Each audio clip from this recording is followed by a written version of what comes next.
I'm Honeybee Reviews, and I am here today with the waviest band in Utah, Indigo Waves. Do you mind introducing yourselves? I'm Matt. And I'm Austin. We're happy to be here. So, on your Spotify bio, it says, and I quote, Indigo Waves is a lo-fi, psychedelic, indie, post-punk, surf rock, dream pop duo from SLC. I'd love for you guys to rank those genres in terms of actually, incorporating them in your music. Which ones you think are most prominent? I'll give them to you again, okay? You've got 6. We have lo-fi, psych, indie, post-punk, surf rock, and dream pop. So you got 6 of them, okay? I feel like what people like the most from us is when it's like surf rock or post-punk. I feel like indie just kind of encompasses them all, so that's the easiest answer. That's the easiest one. I think lo-fi is up there for sure, mainly because we can't make anything hi-fi, but we've kind of dialed the lo-fi thing. So any other genre we make, it's kind of got a little lo-fi flair to it. So Okay, now let's get to the duo part of that description. Matt here lives in St. George, which is like 4 or 5 hours away from where we are now. So how do you guys pull off your long distance relationship? Let's call it that. And do you guys delegate responsibilities? Like, does one of you write more often, or does one of you, work on the post more often, or does one of you work on the instrumentation? How do you guys split up responsibilities, and how do you make it work not living, extremely close to each other? Yeah. The St. George thing is pretty new. It's only been like 6 or 7 months. Yeah, okay. But throughout Indigo's career, we've lived close, lived far. Mm-hmm. We lived like 15 minutes away for like a year, Yeah. and I feel like that was when we got the least done. Yeah. So it's Really? weird. It's like the further apart we live, the more productive we are in writing stuff. I think it's because it's like we're like, oh, now's our chance to work together. Let's lock in. Yeah.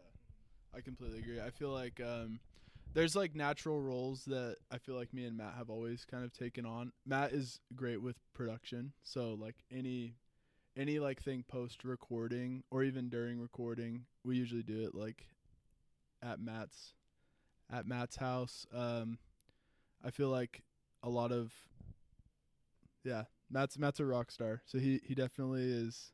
He definitely keeps it going, and we've tried a lot of methods. We've tried bouncing tracks, but really I feel like what works the best is when we just take a weekend and just get together, lock the doors, and just order a bunch of junk food and yerbas and just don't leave. Me and Matt, when we were wrapping up this album, we got together and I went down to St. George, and we were together for like less than 24 hours, and we wrote like 2 or 3 songs for this next album. Yeah. And that was like last minute, but I feel like they're some of our best songs. So cool. I don't know. It just works. Cool. I'll be curious to see if you can tell which ones were the last minute or No. but yeah, definitely I think it works out well. We're a big demo band for this upcoming album here. We wrote over like 100 demos for it. Wow. And we send demos, we listen to them, and then if they stand the test of time, we pursue them, and if they don't, they get scrapped. And then if they stand the test of time, then we redo them and finish them out. So by stand the test of time, do you mean, you keep reworking them, or you listen to them yourselves and just kind of decide, okay, this is actually good after we let this sit for a week or 2, or what do you mean by that? I've become very obsessive when we start writing stuff. My mind doesn't think about anything else. So like I'm always my own top artist on Spotify Wrapped because I listen to the music and I analyze it. So standing the test of time is like if I still like this song a month after it and I'm like, oh, this is one of the best things I've ever written, then I keep it, and if not, it kind of gets scrapped.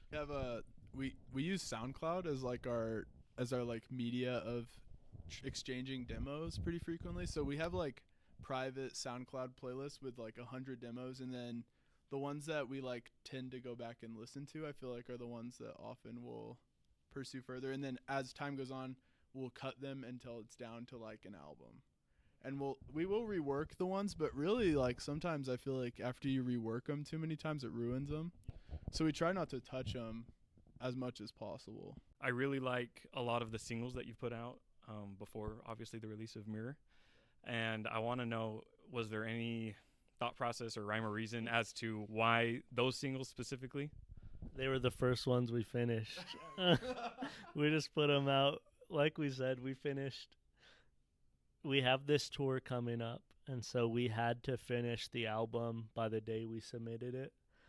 And we just like scrapped songs at the end and replaced them with these new ones. And essentially, whatever songs we finished first are just the ones we released. That's probably not the best method, but we are slaves to the algorithm. We have to just put out stuff frequently, and we're kind of slackers a little bit. So the easiest way to do that is to just put them out as they come. I mean, I will say that's like partially true. Like the SoundCloud thing we had some of the songs that are on the album had been on that SoundCloud loop for a while, but I think we try to we know that there's like these deadlines, so we try to finish ones as we think that they're ready to be released as singles. But I will say I feel like wrapping up this album, I think we saved some of our best stuff for the release. So I'm very optimistic of how this album will do. So where did the name Indigo Waves come from?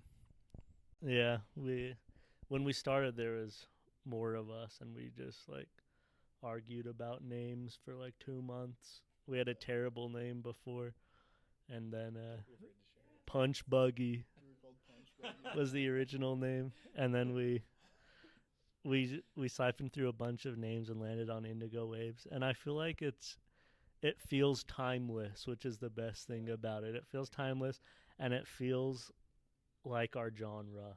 Indigo's like this retro color, and Waves is like warbly, vibey. So it just ended up working. And I don't feel like we sounded like that when we changed it to Indigo Waves. We've like grown into it a bit, so it's been cool. It does fit. I agree. So I'm glad you changed it. Punch Buggy, I don't know. I don't know about that one. So before we talk about the new album, I have one question about the debut album, self-titled. Squares is one of my favorites off of the album, and a large part of it is about kind of just picking up out of the blue and going wherever you want. If you could go anywhere right now, where would it be? I'm a big man of frogs. I would love to go to Costa Rica and catch some Dendrobates frogs. Okay. That would be my pick. Me and Matt have been into reptiles for a long time. That's something you should know about us, probably. I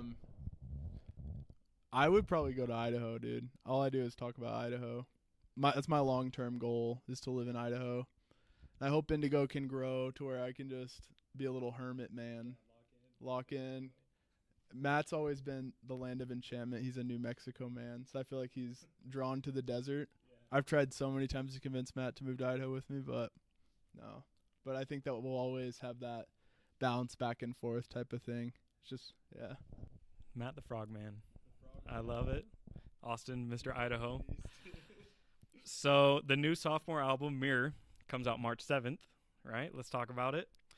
I've heard it a little bit early, thanks to your lovely SoundCloud link, and I loved it. I told you guys I maybe think it's even better than self-titled, your debut album, which I also love.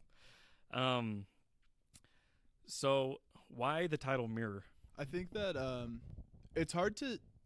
We went into this album wanting to make a new wave album, and I feel like whenever you try to go into an album with like an intention, you can kind of get that, but I feel like you don't always have control over what you create. But I feel like as the album started coming together, it seemed like a lot of our album was very reflective, kind of like we're looking back at different times of our lives or past experiences or future experiences, and I just felt like it was a great word to name it, just because it feels nostalgic. It's like longing. I don't know how else to explain it. Matt, maybe you have a different point of view, but Yeah, there's like a million symbols you can get from mirrors. Like you're looking back on yourself. You're also looking in the mirror and you're seeing yourself, but you're also not really seeing. You're seeing the opposite of yourself, right? You're seeing yourself like reversed. So that's kind of what we did with the album art. Is there's the mirror, and normally you'd expect the reflection to be what the scenery is, but inside of the mirror is like a different landscape entirely. And so it's kind of a plane, just like when you try and look into yourself and look at your life, what you see is like probably totally different from what the reality is. And so it's kind of, I feel like a lot of songs, like you were saying, are an introspection on your own life and kind of confusion about, you know, what's real. There's confusion about relationships or whatever it is, and when you look at yourself in the mirror, it's hard to get a real reading. So that's kind of what it is. Besides kind of the themes of reflection and perception, I guess, as listeners are listening to the album, are there any other like motifs or themes that they should be on the lookout for? I mean, I don't know if this is something. Well, I feel like when we write like from our experiences, but a lot of times, sometimes people get something else completely out of it. But for us, I think this year and the past few years that we've been working on this, there's been a lot of like life change. We both are fathers, and we're kind of in a different life stage where before on the last album we were in college and kind of navigating that, and now we're kind of navigating what's ahead for us in life. And I think that that's probably a huge part of reflecting for me, is realizing how time is changing and what to expect and the unknowing of that. So Yeah, and I think one thing that we both kind of agree on and always comes up in our lyrics is it's like my favorite art pieces are the one you look at and you can spend hours thinking like, what is this art piece? What am I looking at here? It's a lot more fun than like, oh, this is a man on a bus and you know what it is. I feel like our lyricism is kind of like that in a way, where we want it to be lyrics you can read one day and it means something totally different than lyrics you read on another day. And that kind of plays along with the mirror theme of like whatever you project into the mirror isn't always reflects back out of it. Yeah. I mean, it's got to be so cool that, you know, you have this body of work and each album represents a different period in your life too. Like, it's almost like you can listen to that album and it probably brings back tons of emotions of, oh yeah, that's how it was when I was in college. it's Or like that's scrapbooking, dude. yeah, It's like yeah, scrapbooking. Go Yeah, back. We have stuff like before this album and like even demos that we never put out, and it's like that's pretty emotional to listen to sometimes, because like when me and Matt first met, I mean, we look back and we're like, man, me and Matt have like known each other like 8 or 9 years now, but I feel like it was just yesterday.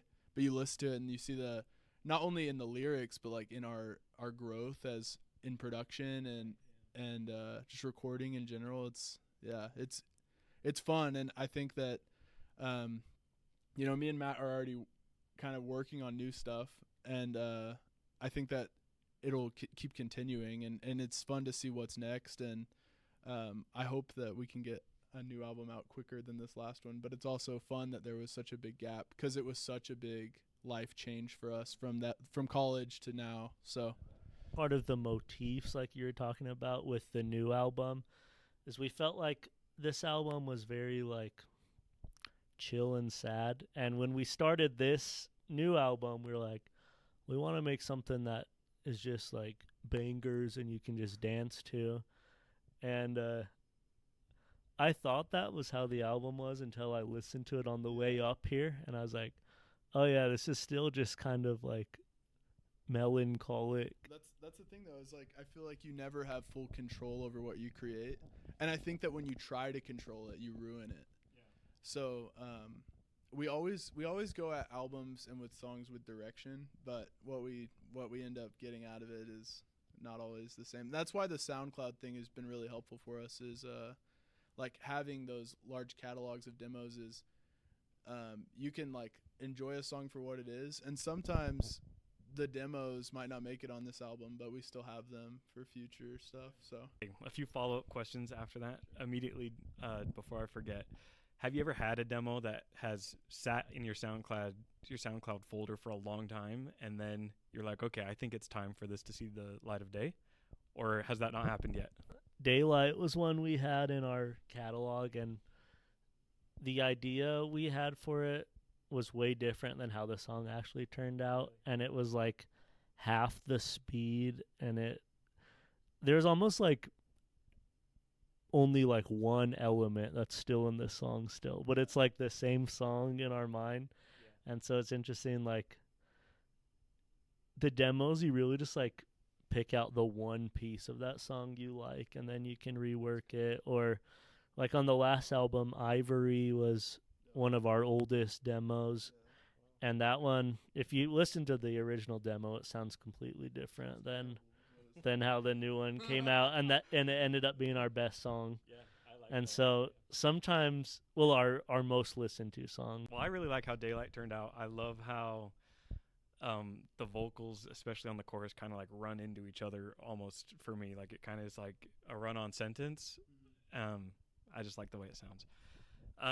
Okay, so you said that you guys have known each other for 8 or 9 years. How'd you guys meet, and how did you get to the point of, hey, let's make music together? Yeah, on my first day of college, me and my roommate saw Austin, and my roommate was like, hey, dude, you want to go drink Danimals with us on the mountain? And he was like, yeah, let's do it. And that sounds very like 19, 20-year-old vibe. A silly little thing like Danimals. We can't even imagine anymore. We have no social lives at all. But we went up, and there was a guitar, and I was like, oh, dude, do you play music? And then we connected and have been vibing since. It was pretty. I remember within like 2 or 3 days, we were like recording at your house on the couch with stuff. Yeah, it was a very weird ordeal. I was walking to my car, and his roommate just like gave me a hug. I was like, I don't even know who this guy is, and I was also at a different stage in life, and if someone did that to me now, I'd be like, what the heck? But back then I was like, oh, cool, like friends. I don't know, but yeah, it was just meant to be, and yeah, I'm glad it worked out that way, because I probably never would have met Matt if it wasn't for that. I think some things are just meant to be. It sounds like, you know, you guys were supposed to meet, and now we as listeners get to enjoy your beautiful art. What was the hardest part about making the new album? Having kids is definitely the hardest part. It's like you go to work and you come home and your wife's been with the kid all day, so she's like, hey, I need a break. You need to watch the kid, and then you watch the kid and they go to bed, and then it's 8 o'clock. And for me, if I start working on music at night, I can't sleep all night because my brain just won't shut off. So that's the hardest part, finding the time. And that's why I think living apart has been better for us, because when we get together, the time is respected. Yeah. And when we lived close, it was like, well, we can do it another day. I would totally agree. I think back, like, we used to, when Indigo was first starting, we would practice every week for like, we would have a whole day. I think it was Thursdays or something, that every Thursday, like the entire evening was just Indigo time.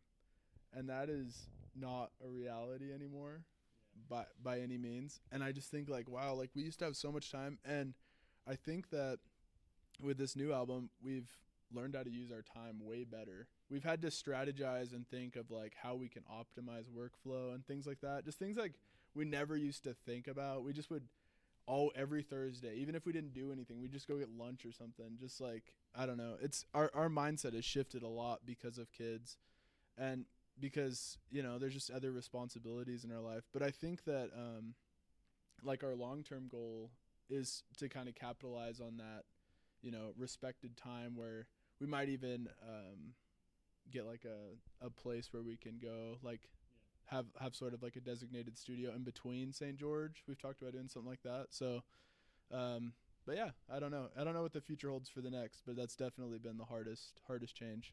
And then one other thing is, when we finished this album, we knew like this album's like very lo-fi and DIY and like very bedroom poppy. And for this album, we were like, we want this to be more mature. And I think having that higher expectation of it really stopped us from creating anything for a long time. And then so like this has been like 4 years in the making, and it's funny that we wrote like 25% of the album on the last day. Yeah. And it's just because like you just mentally have to figure out what's going on, and then it's easy to execute, but figuring it out's the hardest part. Yeah. Well, maybe you guys could book some studio time in Nephi or something like that. Yeah. So I'd love to hear, as of right now, I know it's probably going to change. What is your favorite song off of the new album? That's hard. I'm a big fan of Reflections because I'm the synth man, and I gotta use like my favorite synth. My friend River has this Prophet 5 Rev 2, and it's a really cool, really rare synth, that revision of it. And the little ARP just came together off this sequencer I had, and I feel like it has like headbanging energy, thrash energy, which is kind of rare for us, and I like that. And I think that's what we're gonna pursue on the next album, is a little more rock and roll. So I think mine is Vision, probably. I'm really happy with how Vision came out. It was one of those songs that we wrote in like the last day, and I find myself coming back to, because we have all the MP3 like wave files now, and I just go through and listen to them sometimes, and that's the one that I'm always immediately drawn to, for sure. What about you? What was your takeaway? Okay, good. I got a few. I mean, I don't know if they're necessarily my favorites. They probably are, a lot of them though, but I do want to talk about some of the songs off the new album, because like I said, I was able to listen to them a little bit early. But a couple of them, let's talk about 2 of the singles and then 2 that not everybody else has heard yet. Smith & Weston, the guitar riff, it moves it paces the track so nicely, and kind of how it's paired with the vocals is reminiscent to me of like earlier indie rock bands, like the 2000s. Like I feel a little bit of the Strokes, I feel a little bit of Growlers on there. I'd love to know if you guys have any bands that have inspired you or shaped your sound in any way. yeah. I love the Growlers. Yeah, the Growlers. I think for that song specifically, the name Smith is in it, and that's the demo name was like Smith-like, because we're like, let's write a song that sounds like the Smiths. Yeah. And so that was our attempt to sound like Johnny Marr. Yeah. And it's our coolest guitar riff. It is really cool. And that's what I mean, is it never pans out how you want, and I feel like if you're okay with that, like we go in with a direction with the intention of not completing it, right? And like, yeah, we kind of went in it with like, oh, we love that like jangly like sound, like that, and I think that's what came out. We wanted kind of a Smithy sound. I remember, I forgot what album we were listening to at the time, that when we had this song that we just kept going back to. Do you remember? I don't remember what album it was on, but yeah, I'm really happy with how that one turned out. I think it's a fun energy, but it still feels like a modern indie song. Do you know what I mean? Yeah. So yeah, I love that one, and the name is so funny to me. I just want to reiterate, like that's what I think you guys do so well, is having like it's like almost a throwback vibe. Like it's reminiscent of, you know, bands that came before you, and it has kind of this throwback retro vibe, but it at the same time sounds so futuristic. Like, you know, I've never heard synths paired with like a guitar riff like that or something like that. It's just a really cool mix that it's probably really hard to balance. I'm sure you guys probably don't even do it consciously, but it's really cool. So I think my favorite track actually off the album is Hillside, which, you are all that I want. That chorus, it's like so anthemic.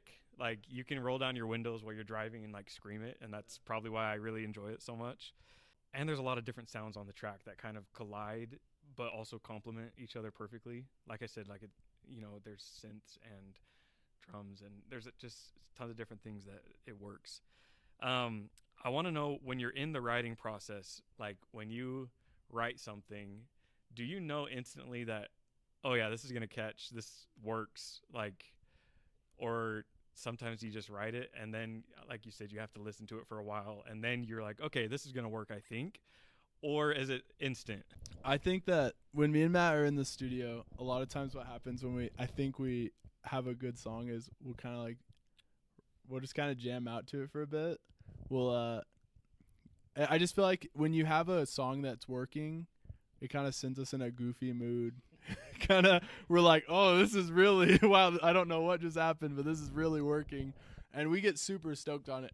Now, knowing whether it's a hit, I feel like, does that feeling stay? Or is it like, because sometimes I think we're really onto something and then we listen to it tomorrow and we're like, oh, that is terrible. Like, but Hillside was one that I felt very good about from the start.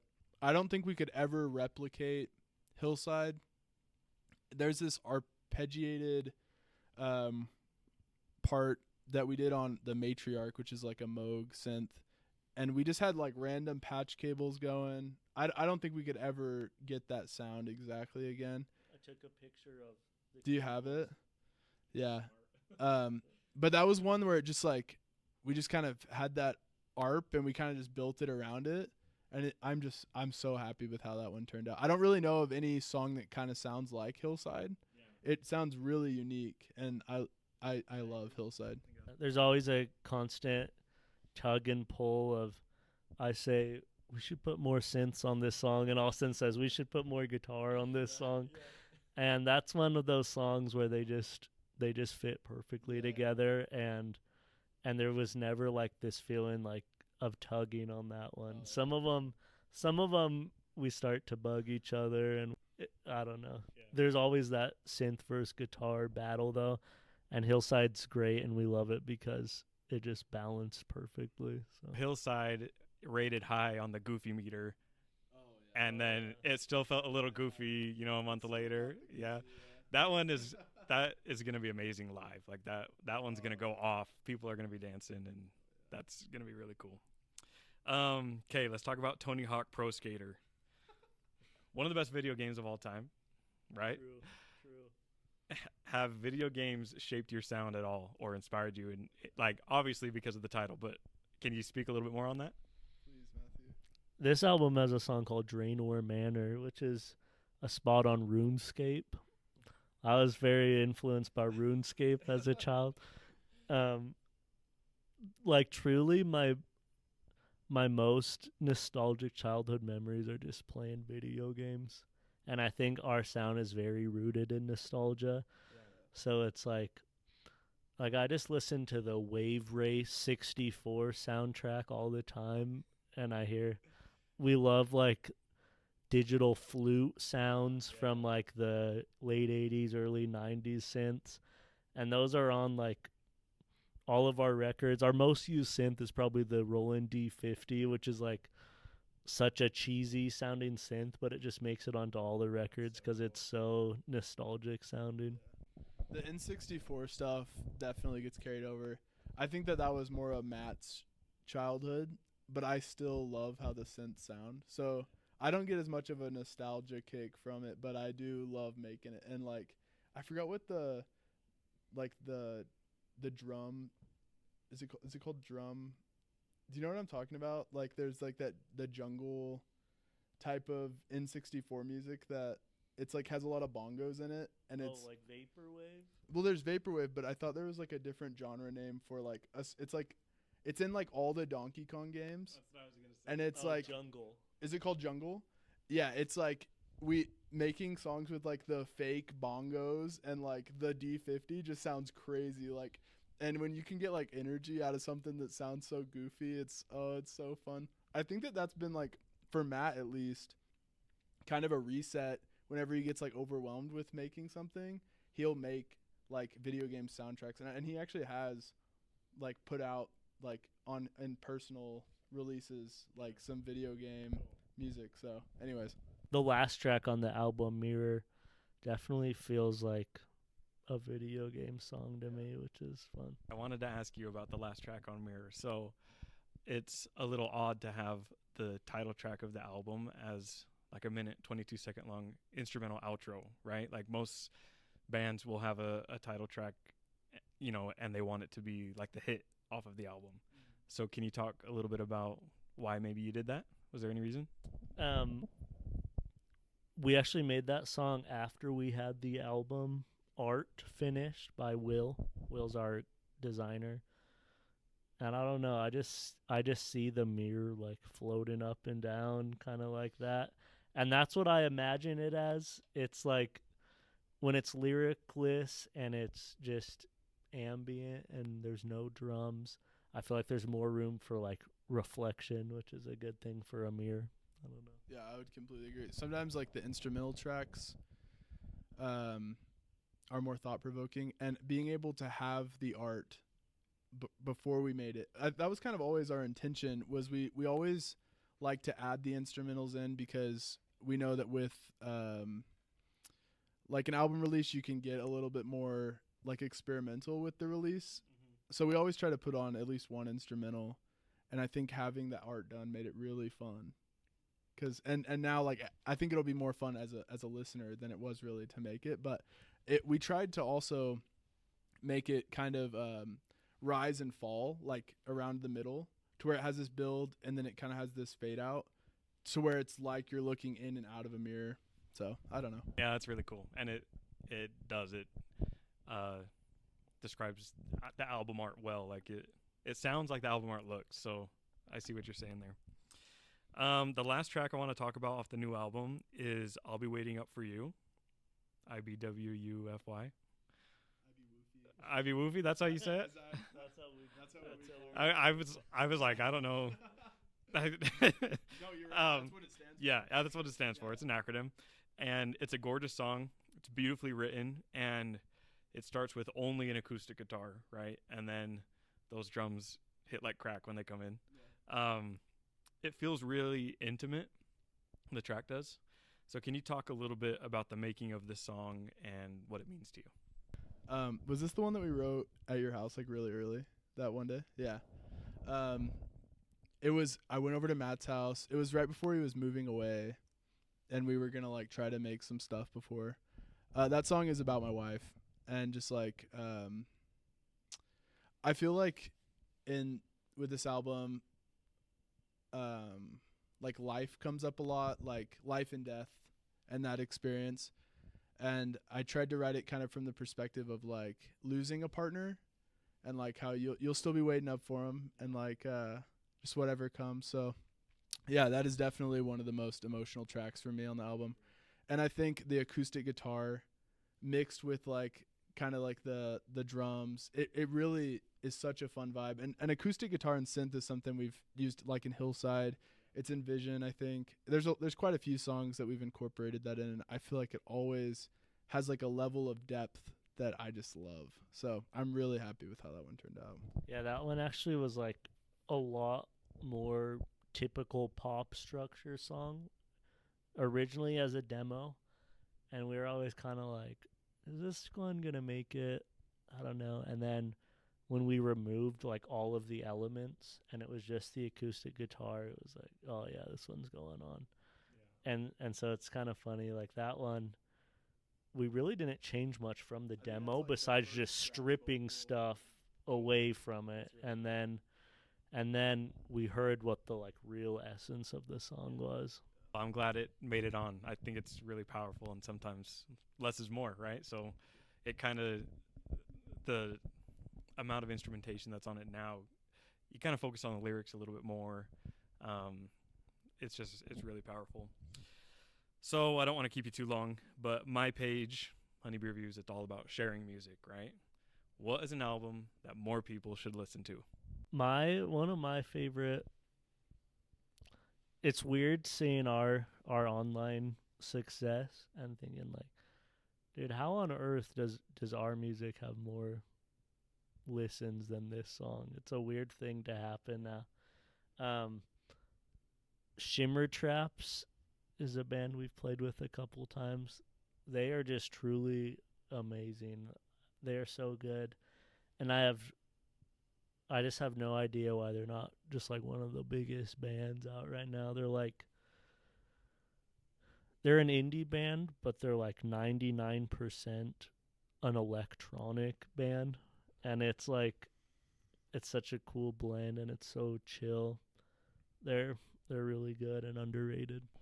I think the like most influential album for me for the year, it's called Our Garden Needs Its Flowers. It's by Jess Saw B and Peter One. It's a album from the Ivory Coast in like the 70s. And the reason like it was so influential to me in the past year is when my son was born, when he was like first born, he would just cry constantly. And like for 2 weeks he like cried nonstop, and I found this album, and there's a song called Clipo Clipo on it. And whenever I play it, he just goes like straight to sleep. Really?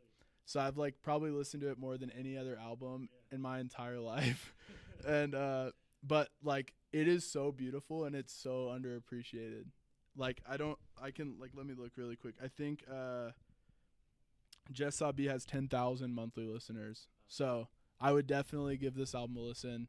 It is a masterpiece, truly. Mirror, March 7th, right? Yeah. All right.